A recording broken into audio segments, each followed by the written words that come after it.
शुरुआत करना चाहूंगी डॉक्टर विवेक सिंह आपसे। जो बयान मोहन भागवत की तरफ से आया उसमें उन्होंने समरसता की बात की, उसमें उन्होंने एकजुटता की बात की, उसमें उन्होंने उन स्टेप्स की बात की कि हम कैसे प्रोग्रेसिव हो सकते हैं, कैसे हम समानता एक समाज के अंदर ला सकते हैं।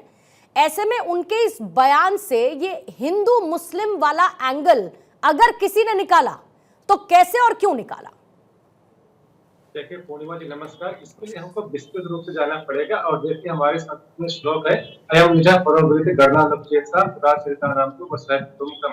तो देखो जब आप वस्त्रैव प्रमुखम की बात करते हो तो जाहिर सी बात है आप सबकी बात करते हैं। और यहाँ पे मोहन भागवत जी ने आदरणीय मोहन भागवत जी ने बिल्कुल सही कहा है। देखिए अगर हम एक मंदिर, एक कुआं मीन्स जल, एक जो है हम शमशान की बात करते हैं तो कहीं ना कहीं या हम सामाजिक संरक्षण की बात करते हैं, हम कहीं ना कहीं हम चाहते हैं कि सामाजिक एकता बनी रहे। तो अगर सामाजिक समरसता और सामाजिक एकता को ध्यान में रख करके दिया गया बयान ये गलत कैसे हो सकता है?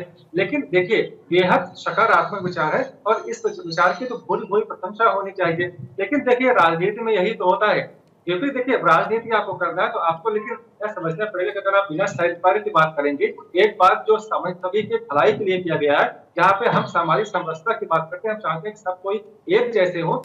एकता ही हमारा जो है जो कि सबसे सबसे इम्पोर्टेंट फैक्टर होता है। उसको अगर साथ में मोहन भागवत जी ने पूछता है तो जाहिर सी बात है इसके स्वागत होनी चाहिए। लेकिन जो कुछ राजनीतिक जो दल हैं उनको अपने हित के ध्यान में रखना है और उनको चाहिए कि कैसे किसी तरीके से उनका जो है वोट बैंक को उनको जो है साथ लाए तो उनको जो है खतरनाक रहेगा। क्योंकि अगर आप बात करेंगे सामाजिक एकता की तो उनका सामाजिक एकता और यह सामाजिक एकता अलग है। वो क्योंकि वोट पाने के लिए हम सामाजिक एकता की बात करते हैं, हम जो है यहाँ पे समाज को सचमुच एक करने के लिए बात करते हैं। तो जाहिर सी बात है दोनों में डिफरेंस तो होगा, लेकिन हमें अपनी संस्कृति, हमें अपनी भाषा, मूल आदर्श परंपरा पर तो विश्वास करना पड़ेगा और उसको स्वीकार भी करना पड़ेगा और उसको आपको सम्मान भी करना पड़ेगा। मंदिर हो, संस्कृति हो, भाषा हो, अगर आप सम्मान नहीं करेंगे तो प्रॉब्लम तो होगा। और एक शेर भी है, तेरा है न मेरा है, एक हिंदुस्तान सबका है, नहीं समझेगा यह बात तो नुकसान सबका है। तो जाहिर सी बात है आपकी इस बात के मर्म को समझिए। हम चाहते हैं कि सामाजिक एकता बनी रहे, इसके लिए भाईचारा बनाने के लिए आप कुआं हो, मंदिर हो, आप शमशान हो, आपको जो है एक करना पड़ेगा। तो जाहिर सी बात है इसी संदर्भ में दिया गया बयान है। लेकिन हाँ, कुछ राजनीतिक जो है बुद्ध के जो मारे हैं उनके लिए इस जो है समस्या की बात हो सकती है। देखिए मैं एक बात और कहना चाहूंगा, अगर आपको कुछ समझना है, ये तो संजय सिंह की बात को मैं सुन रहा था।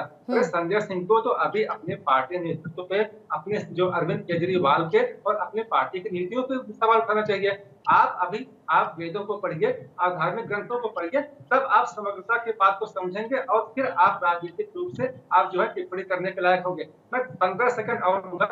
इस संदर्भ में अगर हम एक कविता है अटल बिहारी वाजपेयी जी की, उसको नहीं समझेंगे तो यह बात समझ में नहीं आएगी। और उन्होंने कहा है, मैं अखिल विश्व का गुरु, महान देता विद्या का अमर दान, मैंने दिखलाया रूप दिमाग, मैंने सिखाया ब्रह्म ज्ञान, मेरे वेदों का ज्ञान अमर, मेरे वेदों की ज्योत प्रखर, मानव के मन का अंधकार क्या कभी सामने सहा प्रखर, मेरा स्वर के घर घर सागर के जल में चहर चहर, इस कोने से उस कोने तक कर सकता जगती सौरभ में, हिंदू तन मन, हिंदू जीवन, हिंदू रग रग रेरा पंचे। तो जाहिर सी बात है अगर आप हिंदुत्व की बात करोगे तो इनको पीड़ा होगी, आप सामाजिक एकता की बात करोगे इनकी पीड़ा होगी, आप एकता की बात करोगे इनको पीड़ा होगी, क्योंकि इनको लगता है कि वोट बैंक इनका खिसक जाएगा। और बिल्कुल आप चिंता मत करिए, आपका वोट बैंक खिसक रहा है, आप शुक्र मत बने रहिए। ठीक है, प्रेम कुमार सर आपके पास आते हो। और जो अभी डॉक्टर विवेक सिंह ने कहा कि आप इस बात से इत्तेफाक रखते हैं कि मोहन भागवत यही कहना चाहते थे।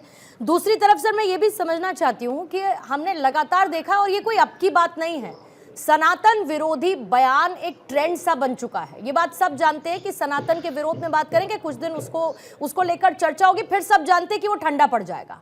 लेकिन यही बात किसी दूसरे धर्म को लेकर कोई कहने से बड़ा बचता है कि भाई कह देंगे तो बड़ी दिक्कत हो जाएगी। ऐसे में जब मोहन भागवत हिंदू की बात करते हैं तो आपको लगता है कि वो हिंदुओं की पर्टिकुलर बात कर रहे हैं या पूरे के पूरे राष्ट्र की बात करते हैं, जिसमें हिंदू, मुस्लिम, सिख, ईसाई सब साथ मिलकर रहे, सबकी बराबरी की जिम्मेदारी हो? ये संदेश उन्होंने आज पहली बार थोड़ी ही दिया है, वो तो हिंदू मुस्लिम एकता की बात पहले भी कर चुके हैं। तो ऐसे में उनके इस बयान में हिंदू मुस्लिम करने का क्या मतलब है? किस किस को ये सूट करता है, किस किस की पॉलिटिक्स को सूट करता है और किसके वोट बैंक को ये सूट करता है?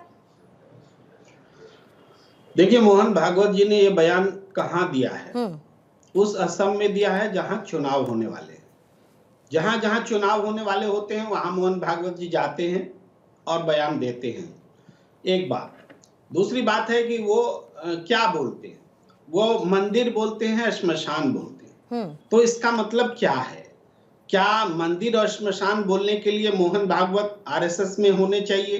तो क्या किसी दूसरे धर्म में भी एक मोहन भागवत होना चाहिए जो मस्जिद की बात करे? तीसरे धर्म में एक मोहन भागवत होना चाहिए जो गुरुद्वारे की बात करे? चौथे धर्म में कोई मोहन भागवत होना चाहिए जो बौद्ध मंदिरों की बात करे? मोहन भागवत पूरे देश की बात क्यों नहीं कर रहे? और जो 100 साल में मोहन भागवत जी और उनके आरएसएस आज तक लोगों को नहीं समझा पाए, 100 साल में नहीं समझा पाए कि हिंदू, मुस्लिम, सिख, ईसाई इन सब से सभी धर्म के लोगों से देश बना है। और हिंदू का मतलब क्या है जो आज समझा रहे हैं। अब हिंदू का मतलब अगर सभी धर्म है तो फिर सिर्फ मंदिर की बात क्यों बोल रही? तो एक बात है। दूसरी बात यह है कि जो सत्ता में होते हैं, कोई मुख्यमंत्री अगर होते हैं तो मुख्यमंत्री सिर्फ एक धर्म की बात करने के लिए चुने गए नहीं होते हैं, वो सभी धर्मों के लिए बोलने के लिए और चुने गए होते हैं। तो इसलिए जब मुख्यमंत्री के तौर पर किसी एक धर्म के बारे में वो बोलते हैं तो अपोजिशन का अधिकार होता है कि आप एक धर्म के बारे में नहीं बोलेंगे। अगर सिर्फ एक धर्म के बारे में बोलना है तो फिर दूसरे तरह से बात होगी। आप सभी धर्म के बोलने के लिए मुख्यमंत्री चुने गए हैं, वो बात है। लेकिन यहाँ मोहन भागवत जी की बात है तो आरएसएस है, ये हिंदू स्वयंसेवक संगठन नहीं है, ये राष्ट्रीय स्वयंसेवक संगठन है। वो घोषित कर दे कि हिंदू स्वयंसेवक संगठन है तो फिर अब ठीक है, फिर वो हिंदू के बारे में बोले। अच्छा, एक बात बताइए प्रेम सर कि क्या, एक सेकंड विवेक जी एक सेकंड मुझे ये बताइए प्रेम सर कि क्या सारी की सारी जिम्मेदारी सिर्फ मोहन भागवत की है? क्या कोई भी जिम्मेदारी महाकुंभ को लेकर अगर मृत्यु कुंभ कह दिया जाता है तो ममता बनर्जी की नहीं है? अगर लालू प्रसाद यादव कह देते हैं कि ये सब फालतू की चोचलेबाजी है, बेकार का ड्रामा है, तो क्या लालू प्रसाद यादव की जिम्मेदारी नहीं है? क्या स्टालिन जब हिंदू धर्म को डेंगू, मलेरिया, सनातन को बता देते हैं तो क्या स्टालिन की कोई जिम्मेदारी नहीं है? और बताइए, मैं कितने नाम आपको बताऊं।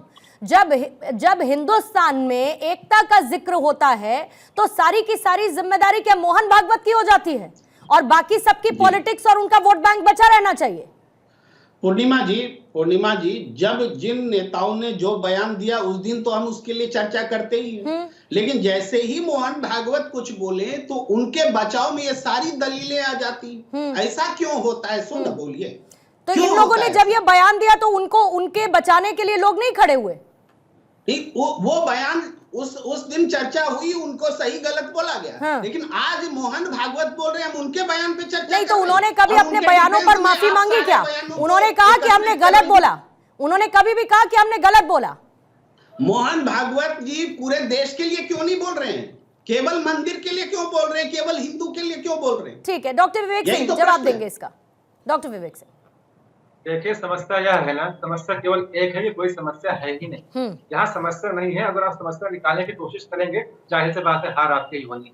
देखिए, हिंदुत्व की अगर हम बात करते हैं तो हिंदुत्व इंक्लूसिव है, हिंदुत्व सबको लेके चलता है। तो अगर आपने कहा ना कि बौद्ध टेम्पल, तो टेम्पल कैसे आ रहा है? टेम्पल कहाँ से आ रहा है? तो देखिए, जब आप हिंदुत्व की बात करते हैं वो समावेशी है, वो सबको साथ में लेके चलता है। और इसीलिए हिंदुत्व है, इसीलिए इस देश में डेमोक्रेसी है। जिस दिन हिंदुत्व नहीं रहेगा इस देश में डेमोक्रेसी नहीं बचेगी। तो जाहिर सी बात है उस हिंदुत्व को जब हम बात करते हैं तो राष्ट्रीय परिप्रेक्ष्य में बात करते हैं। और अगर पॉपुलेशन भी देखें तो किसकी ज्यादा पॉपुलेशन है, किसके बारे में बात होगी? और अगर हम हिंदुत्व की बात करते हैं तो हिंदुत्व में सब आ जाते हैं। आपने बौद्ध की बात किया, बौद्ध किस में आते हैं? आपने जैन की बात किया, जैन किस में आते हैं? देखिए, आपको समझना पड़ेगा ना कि जब हम हिंदुत्व की बात करते हैं तो एक जो मंदिर है, जो शमशान है, वह एक प्रतीक है। वह एक प्रतीक है क्योंकि आप उसको यूज करते हैं। तो जाहिर सी बात है अगर आप यहाँ जाएंगे तो आप एक लाइन बस बोलता हूँ, आगे करेंगे।